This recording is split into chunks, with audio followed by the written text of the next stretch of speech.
Gregory, welcome to the cave. Thank you for joining me today. As you say in Greek, Yasu. How are Yes, you? yes, good. Get a listeners, viewers that turn this interview. They're going to see you as David soon on the Netflix. That's Amor, August 25th, which it seems like a fun project to work on. And I was trying to, I wasn't given screeners, so we're going to kind of wing this interview. The previews look great. I did see your part. I did watch. Thank you. So before we jump in more into this, I was trying to do some research on you. I want to know, what made you get into this industry, the career path that you chose? You know what? I think the path chose me. I was working at a department store, and of course, like in high school, you have to take an acting class or a performing arts class. So I did a play in high school, and it's just I was a jock. So I wanted to run. That's all I wanted. And I was working in a department store. A gentleman came up to me and said, "Hey, are you an actor?" And I said, "Sure." Next thing I knew, I was on Days of Our Lives. I had a pretty nice run. And here's how I phrase this now. I wasn't ready, to be on one of the #1 soap operas back then and to be given this great storyline. I wasn't ready. So I was taken off the show, and I spent a couple years modeling in Europe, and then I spent years just working on my craft. I lived all over the country, doing commercial work, modeling, and the career has just fallen into a really, really wonderful place. And the great thing about life and the trajectory of life is one of the executives that didn't really support my work back then on Days, I got to see her and thank her because it was because of her that made me realize, hold on, this is an important business and I want to be taken seriously. And I don't want to be, known for, well, maybe he's good looking or maybe he's this or maybe he's that. I wanted to be known for my talent. And I was nominated for a Daytime Emmy, and she was one of the first people I called to say, hey, you know what? You scared the crap out of me. And this is some serious business. And the rest is history. So I'm super, super grateful. I take this business very seriously, and I get paid to have fun. So it's a win-win in every aspect of it. You mentioned you thanked her for what she said to you. Like, if you could go back in time now, what would you tell yourself? When you first started out, is there anything you would tell yourself? You know what I would? Go to class more. And it wasn't that I wasn't going to class. I just, I was thrown on this soap opera. And I mean, here's the thing. I mean, people are thrown onto jobs all the time, and it works or it doesn't work. For me, it just didn't work at the time.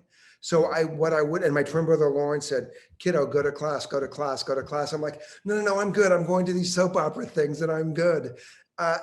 It wasn't that I wasn't doing a fine job. I just, as I love to say, I wasn't ready. And, a lot of people for a long time would say things about soap operas. Soap operas, it's the place to go. It's where you tell great stories, learn about your craft. Memorization is paramount, and it's an amazing place to learn how to be talented for me. So I would have just said, hey, you know what? That's a fun event. Stay home and study. And it wasn't that I wasn't studying. I just wasn't.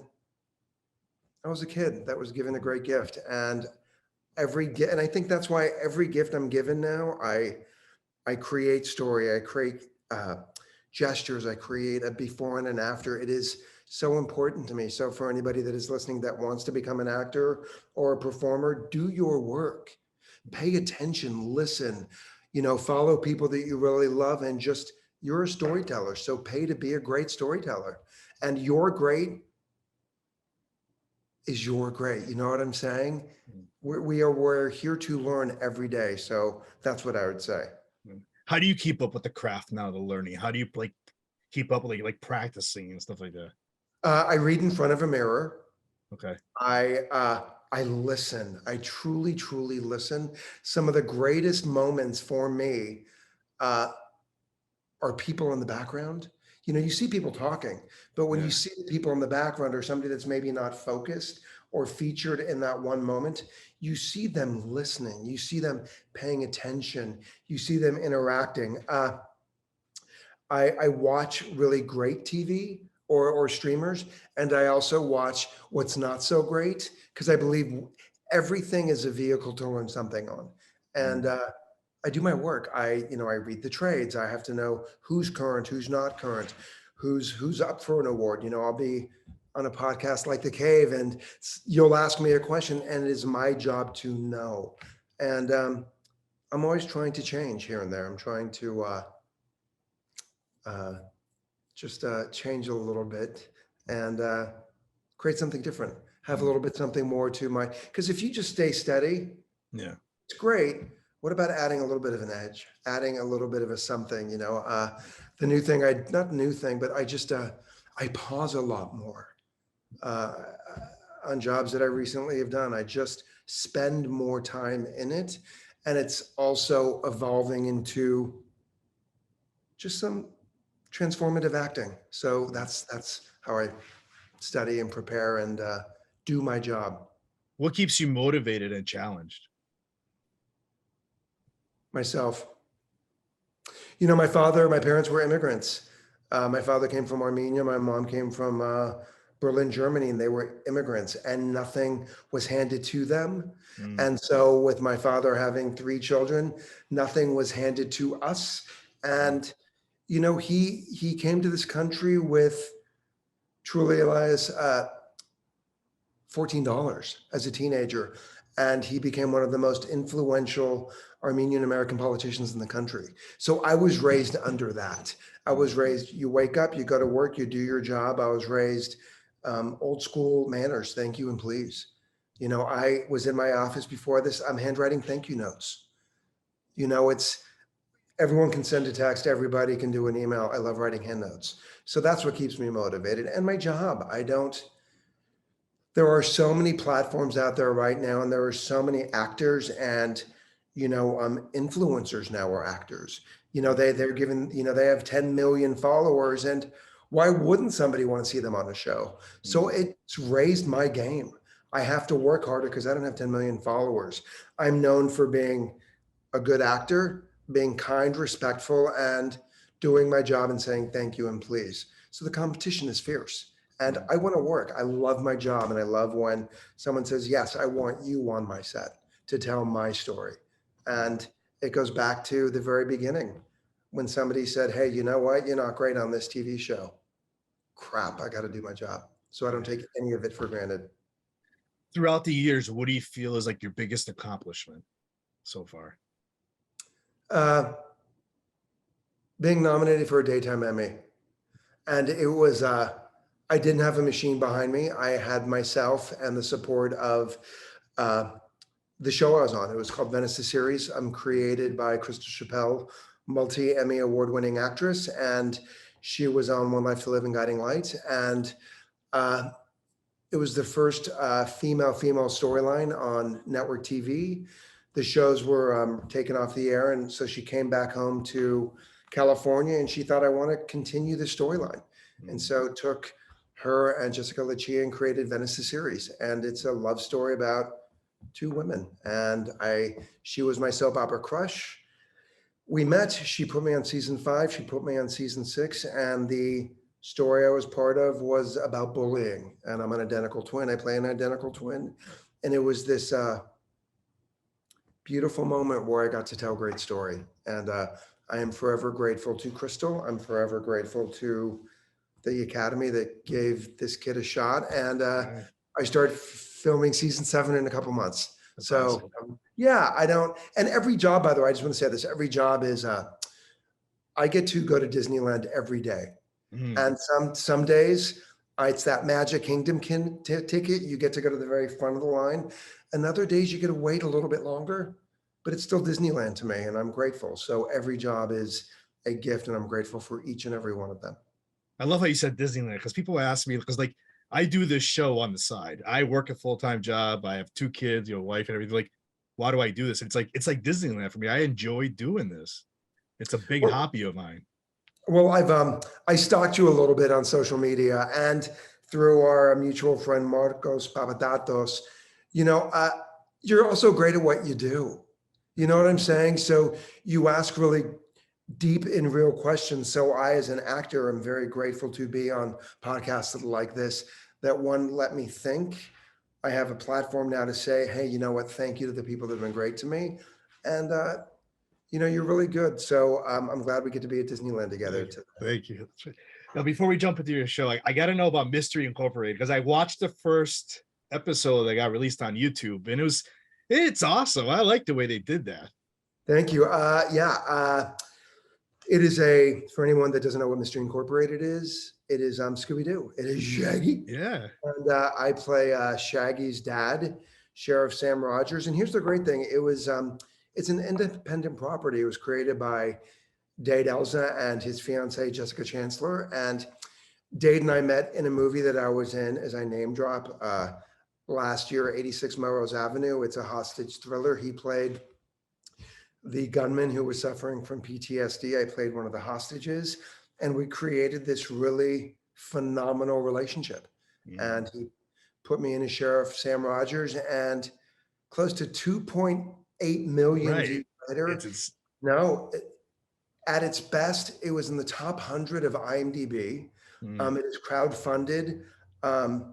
Matthew Lillard, Linda Cardellini, and even Mindy Cohn, who was the voice of Velma for over 15 years, they love this show.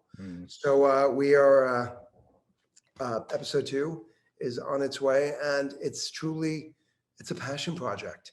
And I'm grateful to be part of this storytelling, because when there's not a huge machine beside something, and I'm not negating the machines, a huge studio, I believe there's, and I'm not taking anything away from studio, because I've been on great studio jobs and shows. It's just when it's smaller and the hundreds of millions of dollars are not there, there's just something different about being part of that. And I feel like when you watch it, you feel the performances, you feel the tactility behind it. The kid that plays my son that plays Shaggy, Norville, we really connected before we filmed, because my job for all the Scooby-Doo fans, and you never see Sheriff Sam Rogers, is to create that relationship. And the best feedback we got was that, wow, we really believe your father and son. So we have done our job. You know what I'm saying? Yeah, so definitely. I'm super, super grateful for all of it. And I only wish the best for all of us, because who doesn't love Scooby-Doo? Really? Now, has there been any word or anything about maybe this will get picked up by a network, or is just a goal just to keep playing an episode on YouTube? I don't know. I mean, who's to say? All we know is we wanted to tell a great story. There was a sizzle reel that was done about 1.5 years ago. It got blown out of the water. We filmed this Welcome to Coolsville pilot episode. It's on YouTube. Please, please, please go experience it. And there's talk. That's all I know, is that there's talk. So I am ready to shave my head and do some more Sheriff Sam Rogers. There you go. Now, your latest role, David, on That's Amor. How were you approached now for this? Tell us a little bit about the story behind this. One of my dearest friends, Paul Witten, who I've known for years, reached out to me and said, hey, my friend Christina Moore, super, super talented actress and producer on this project. And she is very much a part of the ESX Entertainment family. They're doing this film. It's called That's Amor. And I play a guy named David, and they're looking for me to have a husband. Will you be my husband? And awkward. I'm married, and of course I will. So they vetted me, and they did a little deep dive on who I am and see the chemistry. And they hired me to play Paul's husband, and it was written by Christina's husband, John Ducey. And here's the one thing that I want to say about COVID. For me, as the world fell into this global car crash and we had no idea what was happening, I spent a lot of my time in my backyard. 2 big couches, beautiful backyard. And my friends and my core group would come over and we would hang out for hours. I believe you can know people, and I believe you can really know people. So Paul and I have known each other for years, and he would come to my backyard and we would sit outside, no phones, and we would just talk for hours. And we just became deeper, closer friends. And I'm so grateful for that, because you have friends and then you have connections. And for COVID, for me, it really strengthened and created deeper, more beautiful relationships. So when Paul asked me to do this, I made us take a walk, and we took a walk. And I asked him really intimate questions, boxers or briefs, how do you hold hands? Are you okay with being tactile like this or tactile like that? And I got us matching bracelets. And it was important for me and Paul to, once you see us on screen, you have to believe the chemistry. Yeah. And what's really great is, since we've seen some clips, you believe the chemistry. And what I really loved is this production company and Netflix, and it's also distributed by Warner Brothers, is we just happened to be a couple in this really fun cooking class that happened to be gay. It wasn't stereotypical. It wasn't, all couples can be bitchy, but it wasn't this, hey, there's the gay couple. It was, here's David and Todd, and they happen to be married. And it's a love story, and it's a feel-good story. And we all fell in love. It was one of the most loving sets I've ever worked on. And it's just about, it's not about finding love on this. It's about when you walk into a room, or when you walk into a restaurant, or that moment of walking past somebody and you turn around and you're like, what was that?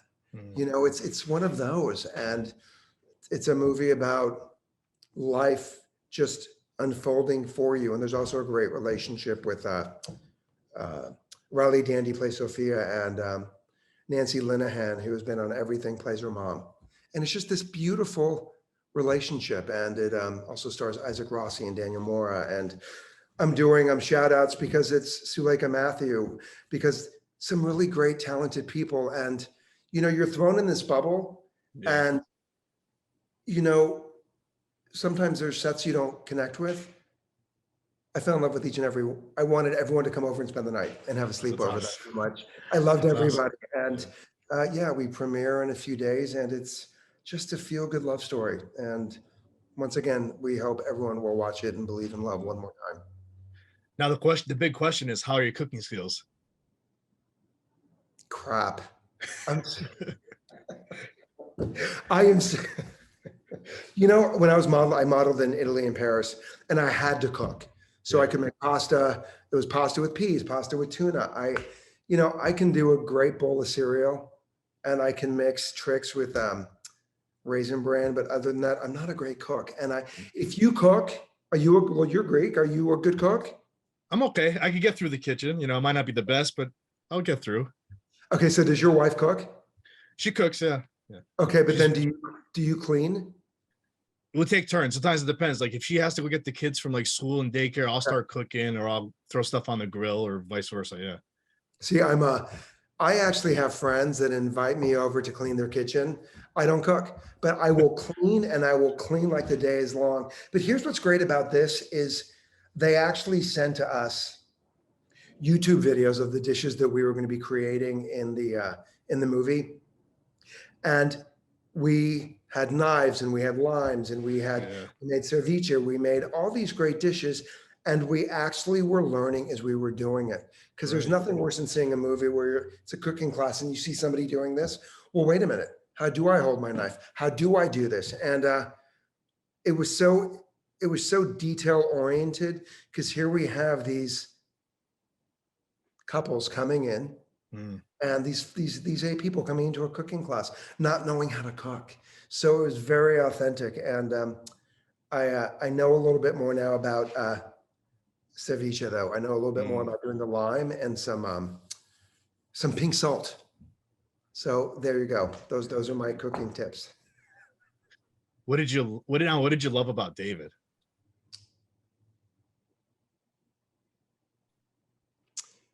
He was David is very inquisitive. David is very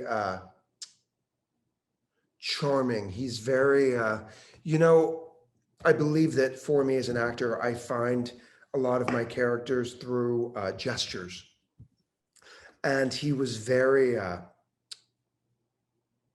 earnest and wanted to learn. And what was beautiful is, again, as a core group of actors thrown into this story, we were all very receptive to each other. And Daniel Mora plays the chef, and he was fearlessly present with all of us. But there were moments where David would be tactile with him and was actually seeking, hey, did I do this right? Didn't I do this right? And there's some really sweet moments of him and I hugging each other, because like, yay, I did it. And I believe there's something very genuine and sweet. And then you have Paul Witten, who plays Todd. And it's not, there was just a great balance. Like he would do the cutting and I would do the seasoning. There was this great symbiotic connection. So and David's sweet. I love that I love that I wasn't held at gunpoint. I love that I wasn't, dying somewhere. I got to play a sweet character in a great love story, and just, you feel great with them. And they cheese to please. How funny was that line when you first read it? Paul will call me and he'll be like, I cheese to please. It's hysterical. And it's a hashtag on its own, and it's sweet. It's also sweet, and here's the thing. If I go down being part of the couple that cheese to please, how great is that? Right. And who knows, maybe that's Amor Part 2 will come out. It'll be more about Todd and David. I'd watch it. Spin-off, you never know. So that's Netflix, August 25th. Now, any other projects that you're allowed to tell us about? I know you mentioned you're going to go back to work for season 7. Anything Venice else? Yeah, there's I just wrapped a phenomenal my very first horror flick. Okay. It's called Martinez, Margaritas, and Murder, and it's directed by James Helsing, and he is a classic horror flick buff. And everything he did was so detailed and nuanced, and everything was about a look. And here's what I loved about being part of this inclusive cast was, like, it stars Nicole Tom from The Nanny, and it features a gentleman that is in life a paraplegic. He was very inclusive with every color of the rainbow. And we're all suspects.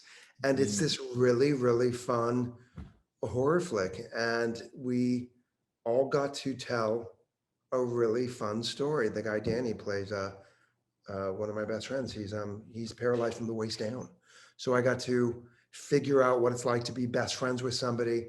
Like, what happens? How do your friends take you to and from? And we just all dove into the pool and got bloody together. And how good was that, right? Right. And Eric Stanton Betts, just a really great Renee Mena, just a really great group of people telling a really fun story. So that's what I have coming out so far.